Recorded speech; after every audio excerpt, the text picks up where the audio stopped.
क्या मांगे हैं आपकी जो आपको यहाँ पे आना पड़ा है? ये किसानों के मजदूरों का जो कल से पड़ाव शुरू हुआ है, इस प्रदेश का इस देश का कर्मचारी भी इनकी मांगों का समर्थन करते हुए एक चिंता प्रकट करते हुए आज यहाँ शामिल हुआ है। जहाँ तक मांगों का सवाल है, ये सारे विभागों का निजीकरण किया जा रहा है, उनको बेचा जा रहा है, पुराने पेंशन बहाली नहीं हो रही, एमएसपी को कानूनी कार्रवाई नहीं दी जा रही, श्रम कानूनों को खत्म किया जा रहा है, देश को बर्बाद किया जा रहा है। ये श्रम पंचायत हरियाणा के साथ सैकड़ों कर्मचारी संगठन है, और श्रम पंचायत के बारे में आज किसानों के मामला में शामिल हुए। आपको लगता है कि सरकार आपकी बातें मानेगी? सरकार हमारी बातों को नहीं मानेगी तो सरकार आ जाएगी, सरकार को मानना पड़ेगा। तो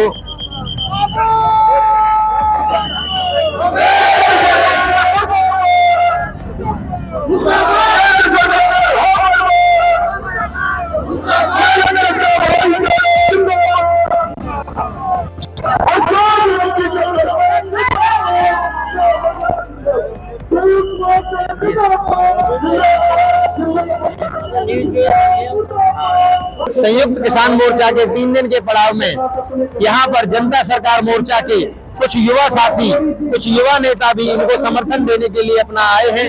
आइए हम इनसे बात करते हैं। जी नमस्कार, क्या नाम है? जी मेरा नाम राज दबास है और मैं जनता सरकार मोर्चा जो हमने एक ये आह्वान जो हमने उठाया था, जो बीड़ा हमने उठाया था कि भाई ये जो लॉकडाउन हमने तोड़वाया था मास्क की वजह से जो लोगों पे जो चार्ज हो रहा था, वहां से हमने अपना एक मिशन 2020 से खड़ा किया था।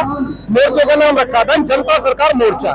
तो मैं आपसे जानना चाहता हूं कि आप जो आज इस किसान मोर्चा को जो है पड़ाव चल रहा है, इनको समर्थन करने आए, किस प्रकार आप समर्थन करें? मैं आपको बताना चाहूंगा महोदय जी, ये जो हमारे किसान साथी है, ये बात हमने 2021 में भी जब हमारा ये आंदोलन चल रहा था उस टाइम में भी हमने उनको भरपूर समर्थन दिया था, और जो अंदर तक जो इसकी साजिशें थी वो भी हमने राकेश टिकैत जी को आपके बॉर्डर पर बैठकर, चडूनी जी को बैठकर, ये हमारे डॉक्टर देवेंद्र बल्हारा जी ने जो हमारे मोर्चे के अध्यक्ष हैं जिन्होंने मोर्चा खड़ा किया और जिले की हमें जिम्मेदारी दी गई, जैसे पलवल जिले में आज मैं खड़ा हूँ आपके सामने, तो ये बातें हमने उनको उस टाइम भी बताई थी। और जब ये वादा खिलाफी जो किसानों के साथ हुई थी, जो हमारे प्रधानमंत्री महोदय ने वादा खिलाफी जो की थी, उस टाइम भी हमने उनको ये चीज किसानों को आगाह किया था कि ये सिर्फ धरने को उठाने का एक षड्यंत्र है।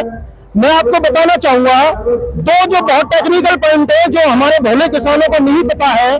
हमारा जो एग्रीमेंट है, जो कृषि का हमारा भारत सरकार ने एग्रीमेंट कर रखा है, वो WTO के साथ कर रखा है, वर्ल्ड ट्रेड ऑर्गेनाइजेशन के साथ। वर्ल्ड ट्रेड तक हमारी लड़ाई रहेगी, क्योंकि हमारी लड़ाई सिर्फ भारत तक या हमारी केंद्र सरकार तक सीमित नहीं है। ये बात किसानों को समझनी होगी। हमें लड़ाई, हमें उधम सिंह बनकर लड़ाई, हमें विदेश तक लड़नी है। बिल गेट्स को इन लोगों ने हमारे भारत की कृषि मंत्रालय और हेल्थ मिनिस्ट्री, जैसे भी आपके अंदर ये लॉकडाउन और जो ये वैक्सीन वाला जो षड्यंत्र हुआ था, इसके अंदर बिल गेट्स की भागीदारी थी। तो हमारे किसानों को ये बात समझनी होगी। और मैं बताना चाहूंगा कि लड़ाई हमें ये बिल गेट्स तक लड़नी होगी, लड़ाई केंद्र सरकार तक हमारी सीमित नहीं है, क्योंकि ये दोबारा इन्हीं बिलों को, 3 बिलों को 9 बिल की फॉर्म में, एक बिल को 3 बिल की फॉर्म में वो पास हो चुके हैं, उसको लाने की तैयारी है। और बहुत मजबूती से ये हमें एक दोबारा से एक लड़ाई लड़ने की जरूरत है। और किसान मोर्चे से मैं आह्वान करूंगा कि ये मोर्चा 70% हमारा देश कृषि प्रधान देश है, तो हर वर्ग की लड़ाई, जैसे यहाँ भी हम देख रहे हैं हमारी आशा वर्कर भी हमारी बहनें आई हैं और हमारी जो है आंगनवाड़ी वर्कर भी आई है, तो इनको भी सरकार के द्वारा हटाने की एक रणनीति चल रही है कि इनका काम ये रोबोटिक्स पे जाएगा। आपको क्या लगता है कि ये सरकार आपकी इन बातों को, आपकी इन मांगों को मान पाएगी? मांगों को बिल्कुल मान पाएगी कि जो भी हमारे किसी भी आंदोलन की अध्यक्षता कर रहे हैं, उनको देश और राजनीति, 2 चीजों में फर्क जरूर रखना होगा। हम जब 2020 से इस मोर्चे को लेकर निकले थे, तो हमें दुनिया भर की पार्टियों के ऑफर पहले भी आए थे, राज्य भी आए हैं, लेकिन हमने किसी भी राजनीतिक पार्टी का दामन नहीं थामा। हमें देश के लिए रख के लड़ाई लड़नी हो। देखिए, किसानों को सुझाव तो बहुत मिलते हैं, क्या किसानों की धरातल पर वाकई कोई ऐसा दल है जो यहाँ पे उनका मदद कर रहा है, जो बिना किसी भेदभाव के उनके साथ यहाँ पे कंधे से कंधा मिलाकर उनकी मदद कर रहा है? कई दल ऐसे हैं, कई दल ऐसे बने हुए हैं हरियाणा के अंदर भी, ऐसी बात नहीं है, जो मजबूती से, जो सच में ही देश के लिए लड़ाई लड़ना चाहते हैं। देखो, जिनको अपनी राजनीतिक रोटियां सेकनी है, उन लोगों को तो भीड़ चाहिए, तो वही चीज मैं भी रखना चाह रहा था कि जो सच में ही अगर देश के लिए चिंतित है, जैसे हमारा ये मोर्चा था, तो हमने मोर्चा बनाया था, तो हम ये कसम धर्म से आए थे कि हम राजनीति में कभी भी एंट्री नहीं करेंगे और जो भी मुद्दा उठाएंगे वो देश के लिए उठाएंगे और किसी भी राजनीतिक पार्टी में हमारा समर्थन नहीं रहेगा। अगर कोई पार्टी देश के लिए अच्छा कोई कानून कोई लॉ ला रही है तो उसके लिए हमारा समर्थन है और गलत के लिए विरोध है। तो ये थे हमारे साथ जनता सरकार मोर्चा के युवा नेता। इन्होंने बहुत ही बारीकी से हमें बताया कि कुछ ऐसे बिल हैं जिनको सरकार तोड़ मरोड़ कर और दूसरे माध्यम से पेश करना चाहती है और इन भोले भाले किसानों को दोबारा से ठगना चाहती है। तो नमस्कार। तो आप इस आंदोलन को कहाँ तक कुछ समझते हो? देखिए, किसानों की मांग बहुत जायज है। आज से लगभग 2 साल पहले भी जो है किसान हमारे धरने पे बैठे थे, 1.5 साल उनका संघर्ष चला था और उनकी एमएसपी की मांगे बिल्कुल जायज हैं कि जो एमएसपी का रेट है वो उनको मिलना चाहिए। जब कभी भी फसलों की खरीद शुरू होती है तो जो डेडलाइन दी जाती है कि इतनी तारीख से जो है फसलों की खरीद शुरू होगी, पहले तो 15 दिन तक तो फसलों की खरीदी शुरू नहीं होती। बेचारे जो है हमारे किसान भाई पौने दामों पे अपनी फसलें बेचने के लिए मजबूर होते हैं, तो सरकार द्वारा निर्धारित किया हुआ मूल्य उनको नहीं मिल पाता है। दूसरा जो है, जितने हमारे डिस्ट्रीब्यूशन सेंटर है वहाँ पे यूरिया डीएपी वगैरह जो है वो नहीं मिल पा रहा है, बहुत भारी ब्लैक चल रही है। इस बारे में जो है जायजा लिया जाना चाहिए। जो हमारे पीछे बाढ़ से और असमय बरसात की वजह से जो फसलें हमारे किसान भाइयों की खराब हुई थी, उसका भी अब तक कोई कंपनसेशन हमारे किसान भाइयों को नहीं मिला है। फसल बीमा के नाम पे एक मोटी रकम तो सरकार के पास जाती है, लेकिन उसका मुआवजा जो है हमारे किसान भाइयों को नहीं मिलता। इस बारे में मैं कहना चाहूंगी कि जो हमारे यहाँ से चुने हुए जनप्रतिनिधि हैं, तो उनकी ये जिम्मेदारी बनती है कि वो जो है सरकार को जो है चेताएं, चाहे वो एबीसी किसी भी पार्टी से क्यों नहीं है, कि वो उनको जनप्रतिनिधि बनाया इसलिए गया है कि वो अपने एरिया के रहने वाले किसान भाई जो दूसरे लोग जो रह रहे हैं, किन हालातों में रह रहे हैं, किन मुश्किलों में रह रहे हैं, उनके बारे में जो है जानकारी, उनकी आवाज वो ऊपर तक पहुंचाए। ये बहुत जरूरी है। ये पता नहीं क्यों ये सारे जनप्रतिनिधि सोए हुए हैं। मैं तो कहूंगी कि चाहे किसी भी पार्टी के जो भी चुने हुए जनप्रतिनिधि हैं, सबको जो है संघर्ष करना चाहिए, इस जो है धरने में शामिल होना चाहिए। क्यों? क्योंकि किसान हमारा अन्नदाता है। देखिए, जो है चाहे कोई बड़े से बड़ा इंडस्ट्रियलिस्ट क्यों ना हो, कोई बड़े से बड़ा अफसर क्यों ना हो, कोई राजनेता क्यों ना हो, खाने के लिए तो उसको 2 रोटियां ही चाहिए और अनाज तो हमारा जो है किसान ही पैदा करके देगा, वो तो किसी फैक्ट्री में बनके नहीं आएंगी। तो जो है जिस देश का अन्नदाता परेशान है, जिस देश का किसान परेशान रहता है, वो देश कभी तरक्की नहीं कर सकता, कभी उन्नति नहीं कर सकता।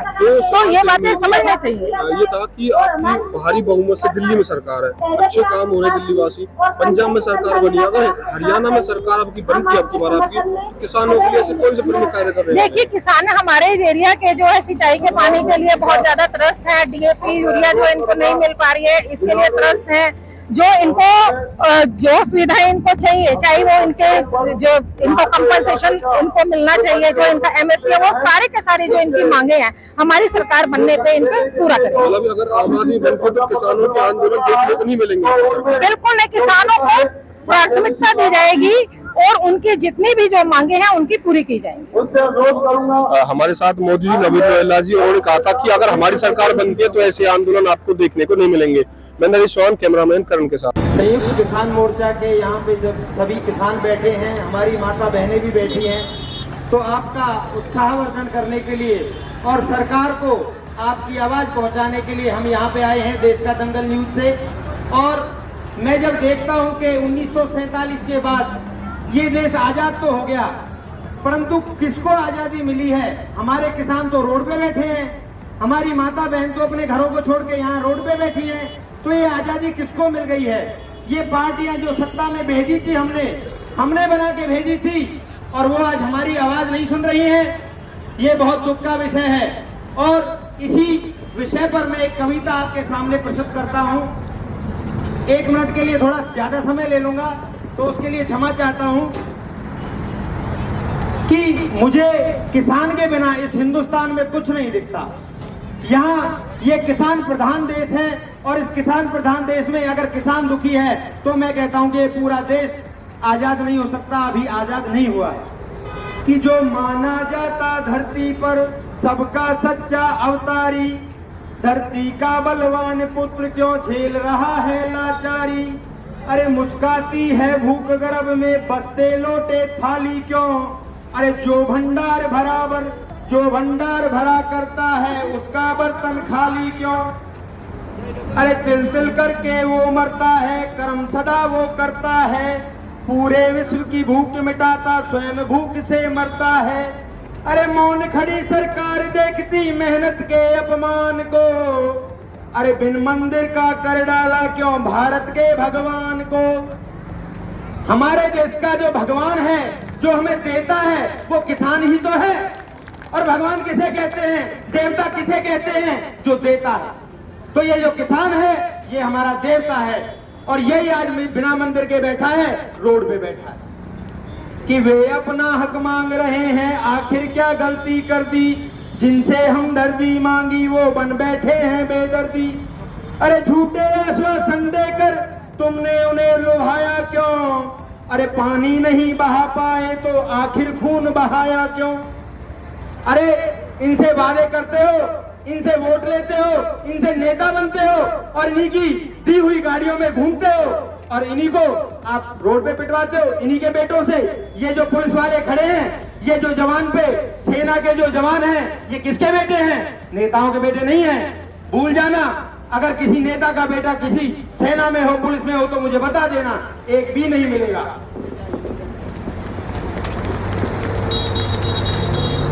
तेरी सत्ता के आगे आवाज उठाते अड़े रहे, सोच रहे थे करुण पुकारे अपना असर दिखाएंगी, अपनी सूखी धरती फिर से हरी भरी हो जाएगी।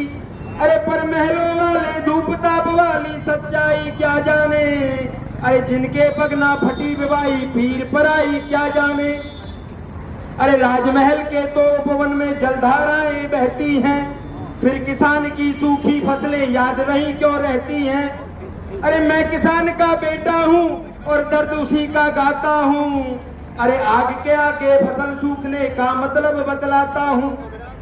सरकारें कहती हैं, बाबूजी 1 मिनट रुकूंगा बस। सरकार कहती है कि किसान पराली जला रहा है और प्रदूषण इससे फैल रहा है। अरे किसान कभी पराली जलाता नहीं है, वो फसल अवशेष जलाता है। किसान की पराली तो बिकती है, किसान के पशुओं का तो गोबर भी बिकता है। तुम क्या जानो किसान क्या होता है। अरे आंखों के आगे बेटे का बिलक बिलक कर मर जाना, उत्तर आते हुए परीक्षा में आंखों का पथराना। एक सुहागिन को लगता है जो विधवा कहलाने पर, वृद्ध पिता को जो लगता है अपनी बेटी खो जाने पर। अरे ध्यान भंग हो जाने पर, और जो योगी को लगता है, और खुद की दवा नहीं मिलने पर जो रोगी को लगता है।